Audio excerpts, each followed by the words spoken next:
بسم الله السلام عليكم ورحمة الله وبركاته. انت بدن بشوينت الصومالي دي وحيلات سعودي إن دي تعدي نقول دعي وأنا لا أعرف شيء وأنا هو يدي من الدليل وأنا لو ذاك براه بالشدة يقيبها وربعين تكالدون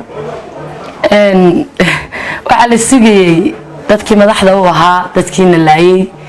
عيدا كا مركزي ماشي عن تكنيكها waxay in jawaab loo wada dhag taagayo oo bulshadu si weyn u dhawrayso oo la wada filayo oo la isleeyahay maxaan ku dhaadayay waxa ka soo bixi doona wax ama garwaaqsi ama garow waxa inanta iyo hooyadeed ku dhacay ah nasiib daro xalay waxa aan midiyaha ka arkay oo soo taagay afayeenka ciidanka Faysal Xiis iyo saddex kale nin oo runtii astaamo saraakiileed ka muuqdaan laakiin degabigoodu deedanaya oo aniga isu soo kay wadaag taagay si ay ugu jawaabi lahaayeen waxaan halkan soo fadhiistay maanta inaan sidii wax u dhaceen way cadayde aan bal eedaas aan salka iyo raadka oo toona lahayn been abuurka inta faraha leeg maxaa la yiraahdaa ilaa igula kacay anagoo waliba dilan anagoo jir dilan anagoo waxaan qabnay cidina soo eegin in maxaan ku dhahday halkan maanta inta xalay la soo istaaga la yiraahdo baabuur bay xoog ka soo gashay meesha Faysal Xiis wuxuu yiri saacadu waxa ay ahayd 6:49 minute 7:11 daqiiqo la xilliga aynantu meesha soo gashay si ay u waafajiyaan xilliga gaarku ugu feejigan yahay ee maqaariibta baabuurta de soo gasha ama laga shaki karo ama la maaragtay la ogaande ana sida harka cad u adeegina maana service bixinay laamaha ka doonay dawladdu wuxuu yiri nasiib wanaag xabad kuma ridin wuxuu yiri intay soo degtay askariga dhawanaanaysa wuxuu yiri garsoorkan la tigsanayna nootaay sharciye saxiixeen wuxuu yiri cid baa arrinkeeda dabada ka soo riixaysa waxaan leeyahay anoo arrimaha soo qodob dul istaagaya ta koobaad ah saacada aanu meesha nimid ee uu ninkan hadlay ee Faysal Xiis ku sheegay inay ahayd 7:11 daqiiqo la ama 6:49 minute inay ahayd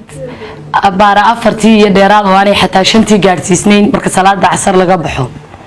sida ay ku cadahay maraga kaliya ee anigu aanan filaynba bartiisa ku daabacay ee Xamse Cumar ku joog wiilka la yiraahdo number 2 wuxuu yiri waxay xoog ku soo gashay gaarka kuma soo galina baarkinkan galay oo leeyahay dhaqaajoon waliba halkan dhiga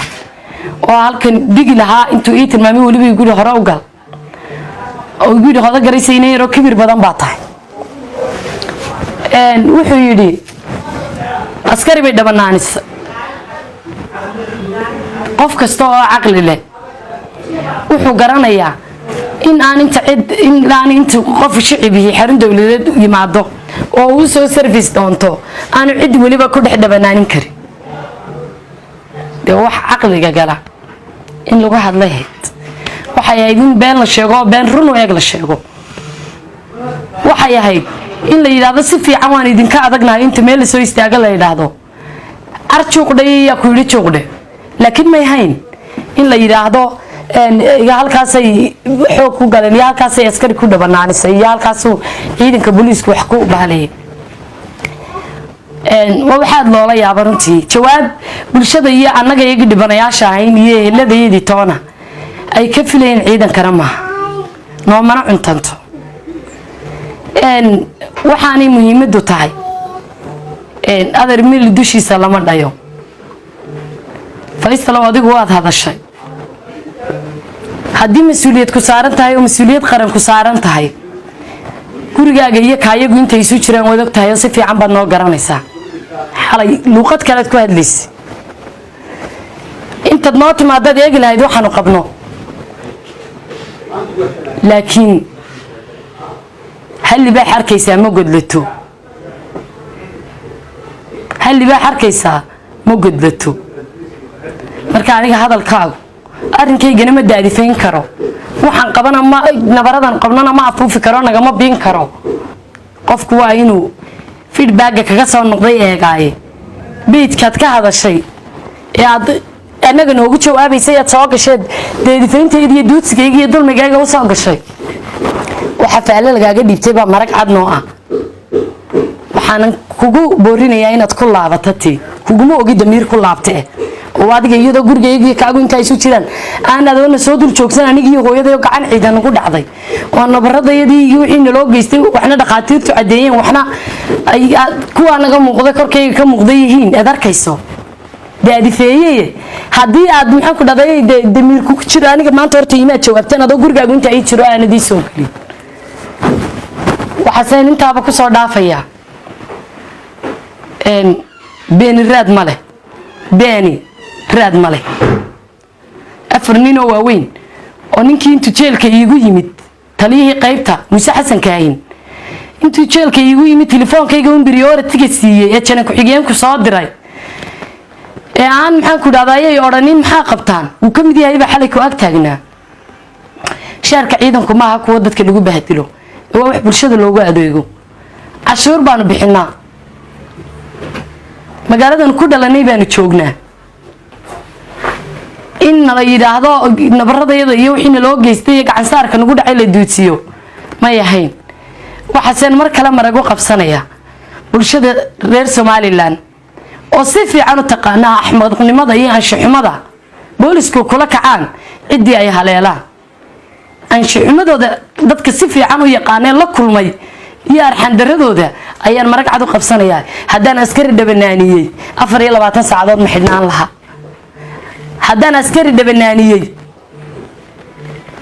si sibiqo la doonay in xarigaygu baxo meel lagu soo deyn lahaa dee hadal iyo wax la yidhi waxba laguma dhaafee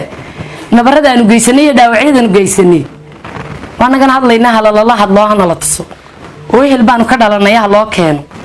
anaga laakiin sharka dawladana lagu dilay aniga bahay waxa uu ka mid ahaa markii qaranka Soomaaliya qaranka ciidankii qaranka Soomaaliyeed markii Soomaaliya burburku ka dhacay aabay wuxuu ka mid ahaa ururkii dhaqdhaqaaqa wadaniga Soomaaliyeed ee SNM 1994 ayaa aabay aniga Hargeysa lagu dhex toogtay waa ayaan daro in maanta mar kale aniga niman calool waaweyn intay meel isu soo kay taagaan oo darajooyin isu soo kay sudaan ay yiraahdaan 2021ka 2021 sano kadib 12 bilood baan jiray maalintii aabahay la dilay 26 sano kadib dilkii aabahay in la yiraahdo iyadan nasiib wanaag hadaan xabad ku dhufan Somaliland waa beelay isu yimid qaran haduu jiraan cadaaladdeeda aanu heli lahayn la maacmaacay intaasoo meelood maxaan ku dhaday intaasoo waxa la yiri laakiin waxaan leeyahay Faysal iyo nimankii ag taagnaaba waxaan leeyahay maqaar saar waxa dar kulmi karaa ma jiro wixii geysateen ee shaarka dawladda ku geysateen idinka maxaan ku dhaday ka jawaabi doona anigu laamaha cadaaladdan ku maqnahay kamana hari doono wixii aniga iyo waliba hooyaday nagu dhacay wax maaragtay garsoorka la waafajinaya iyo wax inta la yiraahdo in lagu baraq jabin karana ma aha anagu dhibanayaal baan nahay aniga hooyadayba waa la dilay shaarka dawladdan lagu dilay inta shicibna dilay oo dhaqaaqay naga mutagin waxa weeyaan inta meel la isoo taagay dadka waxa loo geysto la maacmaaco soo sooray baan leeyahay waxa soo kale dhaqanka Soomaalida hablaha iyo haweenka xurmadooda ilaaliyay in anaga inta xijaabadina laga dhigay aniga iyo hooyadii bootimaan la jido jidniisa ligan lagu galiyay in la yiraahdo askari bay dhabanaanisa askarigan dhabanaaniyay cadeyntiisii iyo anaga dhibaaxooyinkoodii waa kuwa naga muuqdee iyo wixii nagu dhacay cadeyntoodii waanu la imaanaynaa wixii ku dhacay cadeyntoodii dhibanayaasha la yimaadaan mar kale shicibka booliiska Somaliland si fiican baa loo yaqaan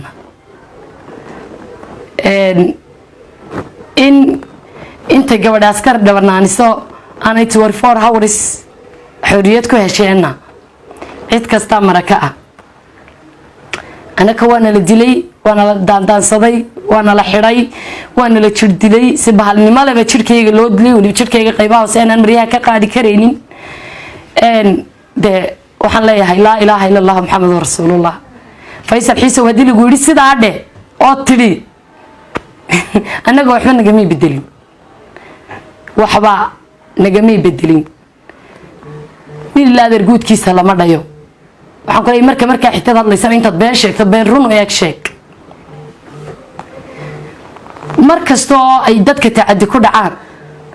waxa uu sameeysan waji kale xalay marka hadlaysa hadalada waxa kamid ah ama cid kale dabada ka riixaysay ma waxa doonaysa inaan cuqdad qaadno oo bulshada Soomaaliyeed kala jeclaano ma waxa doonaysan in anagu reer meel degan oo wadankoodii ku nool oo magaalada ku barbaaranay ku dhasheen aniga iyo hooyadii Hargeysa ku dhalanay oo inta dhex joognay ma waxa doonaysan in maxaan ku dhaadayay waxyaabaha ku tiri ku taanka iyo waxyaabaha bulshada u adeegsataan ee warbaahinta qaarkeed idinka qaxeen ee ilaa maanta guriyoodii ugu soo guriyo noqon kari laayihiin ee qaarkood waalidkooda dhintay u iman laayihiin ee qaarkood jeelasha ugu caadeysateen ila moodayna iyagii xabsigu isa soo raaceen markay dhasheen waxa doonaysan in qaabkaas oo kale anaga xorriyadeedii iyo jiritaankayga ku lumisa waxa doonaysan in magaalada idinka tagno ma waxa doonaysan in majara habaabin ku sameeysan dulmiga nagu dhacay oo waji kale u yeeshaan anagu cuqdad ma qabno dadka Soomaaliyeedna ma kala jecelin dadkana moodaysan ma nihin xaq waxaan u leenaynaa laamaha cadaaladda ka eeganayna laamaha cadaaladda hadii wax noo qaban waayaan Somaliland waa beelaysi yimid 1993 ba berbera 1993 ba boorama lagu heshiiyay shir beela ka midaysan yihiin oo samaroon marti gelisay oo isaaq tagay oo marti ku ahaa isaga laftiisu wixii la isla soo qaatay waxay ahayd in sharaf iyo xorriyad iyo jiritaan lagu noolaado war wixii ummadu la haydeen waxbaan u dagaalanay ee qarankii u burburiseen ma waxay ahayd in maanta anaga inta halkan lagu dhaxduusiyo meelan u dacwooniyo meelan u ciirsanay baanu garan weyno maxaa doonaysan ma inaan fataano nida Soomaali weyn baanu aaminsanay maxaa doonaysan ma in noor baadhaan oo calool baadhaan maxaa doonaysan warigii meel Somaliland wax kaga sheegay oo aan ahayn araada guud ee ama warbaahinta ama dadka kale ay shaqada ku leeyihiin shaqada yadii ah ee aan warigii aan meel Somaliland wax kaga sheegay iyo meelan ku dhibaateeyay iyo meelan nimanka ciidanka laftooda wax ugu sameeyay oo aan ahayn in iyagu inta kibir lagu soo doonteen nabahdileen ma jirto waxayna hadar hadii lagu hadal oo lagu yiri sidaa dhe annaga ciidanama ay oran dibtan qabno ayaa na faraysa inaanu hadallo dibtan qabno ayaa na faraysa inaanu hadallo adigana shaqada iyo mushaharka qaadato iyo dadka ku soo diray iyo kuwa ku ag taagan kula sidaa dhe xalay hadalka ku hagaajinayay ayaa ku farayay inaad hadasho hal liba xarkaysa ma gorlatee been sheego been run oo sheeg Faysal Xiiso hadii laamaha cadaaladda iyo garsoorka aan anagu la tigsanay dhibaatooyinkii nagu dhacday ay waxba nooga qaban waayaan inamadii reeraay anaga waxna yeelay ee shaarka idinku u soo xidhateen ee darxumada iyo soo jeedkay qabaan shacabka ka jaray cilqabayaasha ah ee idinkuna tiraadaan marka dadka soo cuntaan sidii bahalaha anaga idin hadli doona ee mushaarka kaliya waxa ku qaadataan ay tahay ilaa hadii umada dhaxootiin oo madax qarantiin anaga arinkayga iyaga arinkayga iyo arinkooda ay soo eegi lahaydeen abashadeedii la waxay soo gaadhay laanta ugu sarreysay waxa weeyaan hadii anaga arinkayga waxba laga qaban waayo oo sida direyskiina lagu dilay nalagaga gar qaadan waayo waxa dhici doonta anaguna eelaanu ka dhalanay oo reeraanu ka soo jeedna oo reerihii heshiiyay ee wax isku darsaday baanu ka mid nahay haday taasi dhici weydo oo dawladda iyo inamada cidda u shaqeeya naga gar qaadan weydo oo waxa nagu dhacay la eegi waayo reerahoodii baanu doonan doonaa deetana qaranku iyadoo kaga fool xuntay oo Soomaali weyn marxaati u tahay oo reer Somaliland marxaati u yihiin oo ceebtoodu dabada taalo ayay arrinka gacanta la soo gali doonaan haddana maanta arrinkayga gacanta la soo gelin haddii lagu yidhi hadal Faysalow anaga dhibaatada nagu taala iyo hooyaday feerjiribka lagu garaacay iyo aniga dhibaatada iyo dillimaha wajigayga loo geystay ayay farayaad inaan hadlo waxa weeyaan aniga dhibaatada shidaalka igu shubanaysa idinkan waxa shidaalka isku shubanaya idinkoo darajooyin la aniga oo inaan yara isa soo kay wadaag taagteen waxa weeyaan in inta dadka ciidanka tiraadaan dadka soo cuna marka dambe dadka Soomaali weyn ku shaambadaysaan Soomaali weyn deed dulmi ba xuduudo u kala samaysateen oo la hayden dulmi baa nagu dhacay anagu dulmi dhacayna garan mayne dulmigii baa anaga maanta nagu dhacay asheegi jirteen dib ku beelu ka jira anagu maanaan aragay musabixi markii aniga aabahay la dilan 1994 wasiirka arrimaha gudaha ayuha iyo amniga maanta marka aniga leeyahay xabad nasiib wanaag magaana xabad kugu dhicina walaanta u sareysa ee wadanka madax meel ka sareysa oo la taabtay ma jirtay Faysal Xiisa daladiisa waxa kamid ahaa hoodoy lama soo xidhiidhin hogaanka cabashada war hogaanka cabashada ilaahay baan ku dhaariyay inta gar qaadaan oo gar islaam qaadaan bal dadka dhexnoo ahaado hogaanka cabashada may jananka ku xigeenka ciidamada ay ku simii jananka ciidamada ay wadanka ka si jananka aba ka sareeyo ka udhi mise hogaanka cabashada sareeya wana garso baaritaan madax banaan baarinkayga lagu sameyn doona wixii nagu dhacay baaritaan madax banaan iyo komishanka xuquuqul insaanka iyo garyaqaanada iyo warbaahinta iyo ehelada ayaa ka hawlgali doona haddii inta dadka tacadidaan shaarar kale u xidhaan haddii inta dadka tacadid waxa muuqaalka ka xiga ee aan anigu halkan u soo galo maxaan ku dhahdaa waxa iyaga waxba laga qaban waayo aan barta la soo istaago waana urbaadaysaane waxa ida naga filineen baa naga keenan doona waana calool baadaysaane waxaan umadu naga filineen dhagay fard la yiraahdo waxa barateen dad inta dhibaataysan carari mayna ilaa aan aarsano carari maayo ilaa inanka ka yaraayo hooyaday feerjiribka ku garaacay qabto feerjiribka soo garaaco waa wallahi inaan carari oo aanan argaysan ku dhalanay ka tagay oo aanan dadka gardaamisana geeriyaha waalidkood iman waayay aanan ka mid noqonaynin oo aanan dhibaatada iyo tacadiga sheegaysan ma in dadka cuqdadaysan ee waxba barin lagu sameeyay gura ku biirnaan doonaysan war xaq qofku halku xaq darro ku dareema dib ugu filan cadaab maanta hargeysa ka weyn oo aan gali lahaa garan maayo hooyaday baa la igu hordilay warin hooyaday feerjirb lagu hor garaaco hortayda lagu dilo waxaan ka jecelahay inay xabad inagu dhacdo garsoorka jeegaysa ila tigsa Faysalow irka hadaad ila baxaysa ila bax Faysalow arrinka hooyaday iyo arrinka aniga igu dhacay midna hoos uma dhigayo ma libiqsan doono dhibaatada iyo tacadiga iyo dulmiga naloo geystay kama libiqsan doono halka u sareysay cadaaladeen isla gaari doona cadaalada ilaahay been isla gaari doona cadaalada caalamka dhex wareegaysa ictiraafka ku weydeen ayeen isla gaari doona meel kasto oo aan isla yahay hiil iyo garabaad ka helaysa ayaan hiil bidi doona ayaan garabka soo saari doona cadaawada Soomaaliland noo gelinaysaan ayaan falowgeeda qaban doona Faysalow gurigaaga iyo kaygu intay isu jiraan waad ogtahay adoona soo hor istaagina anaga meelaha nooga soo hadadasho oo ninkii saldhiga dhexdiisa nagu baaday ayri kama kortaaga didan moobilada kan ee numbarkayga garaacay ee numbarkayga ku jiro si uu uga dhaco saldhiga ayaa garabkaaga taagnaa oo hoostaada laga hadlayo lagu lahaa waxaade Cabdi Madoobi war ka daayay maraga cad Xamse Cumar ku joogno furay ilaahay maragiisa marxaatigiisa janaha furo inaan ka garan maayo waa qof islaam oo meesha taagnaa ka daayay ciidanka ka amar qaadan kariyo war ka daayay gabadha gacanta oran kariyo ayaa dar meesha maxaan ku dhahdaa ay ku soo garab taagnaa marka hadii iskarab istaagay iskarabsi hadii aniga abaay xabaal ku soo hubsateen oo istiraadeen waa agoon oo istiraadeen ciidan ka daba hadli mayso oo istiraadeen ciidan soo agmari mayso oo hablaha caarka maalin walba intay dishaan oo xidhxidhaan oo baabaasataan halka la soo istaagtaan oo maxaan ku dhahdaa wixii shalay toole alaayden waanu ka dagaalan waxa ka dagaalanteen anagu ma aanan arag waxna lamiidaan wadaagin cuqdad baa meel la soo fadhidaanay tii anaga nagu hagardaamisaan oo nagu dishaan adar manihin anagu dad aamusaya in kurka hore hadii la jaro kubabka meermeersha baan ku dhimanaa inta hadii la jarayo xaqaygii xaq hooyadii kama aamusi doono kamana gaabsan doono annaga aan idhi nootayada waan saxeexayna nootayada lacagteeda ana bixiyay in nootayada qoran Cabdi Madoobe ay ku kalifay nootayada maanta say soo horayso eebay kugu tahay shay mooyo Faysalow shay mooyo lafaaga inaad u qajishay lafaaga inaad u xishootay inaad maanta annaga na tiraado garsoorka la waafajinaya garsoorku wuxuu eegi doonaa waxaan qabno iyo waxay dadku qabaan laamaha garsoorku jaranku uma taliya garsoorka isku keenkeen hadii garsoorka laftiisu noo marin waayena geedna xidid la'aan ma baxo walaalkay ay hooyaday dhashay ayaa hooyadii kaliin dabada ula taagnaayo cid u soo gelin weyday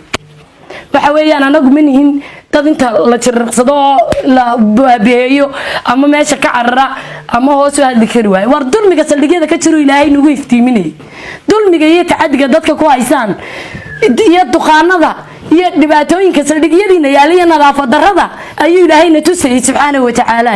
warafkii ummadana waanu hadlayna inta anaga nagaadhay baa u saalan waxa ciidanku sameeyo anshuxuma aynkaas yar xaqar aynkaas maalin walba ku dhacdo haweenkii iyo hooyooyinkii inamada iyo ragga war waxa weeyaan waxa yaga anaga marag cad u yeeshay xarumaha garsoorka la tagaynaa Faysal waa dil ugu yidhi hadal oo anaga adiga nalagu soo ka gudbay xaqayga laguma gudbi karo nabaradayda laguma gudbi karo waxaan ugu dhacay laguma gudbi karo waana urbaadaysaa waxa maanaan oran waanu hadli doonaa waanu calool hadli doonaa waxa naga raadinaysan baan oran doonaa Facebookada maanta waxay dadku qaadaadhigayeen inaad tidhi waxa iigu argagax badnayd oo iigu naxdin badnayd maalintii qarxi soo badhacay waa runtii degeerida abahay baa soo raaci lahayd oo maan 12 bilood baan jiro waan garanaynin maalintaasna maalin qof kasto oo islaam oo damiirli ka damqaday maalinta dad iyo ciyaal anaga nagu soo kabaysan ku tiraadaan ciyaal oo hadlo waxa tiraadaan halkaas aan laga raacay anaga ma hataas cid noon isbaynaysana anaga xiriir nagama dhaxeeyo cuqdadna anagu ma qabno bulshada Soomaaliyeed naadir ma kala jecelin hadal intaas aan ku soo gabagabay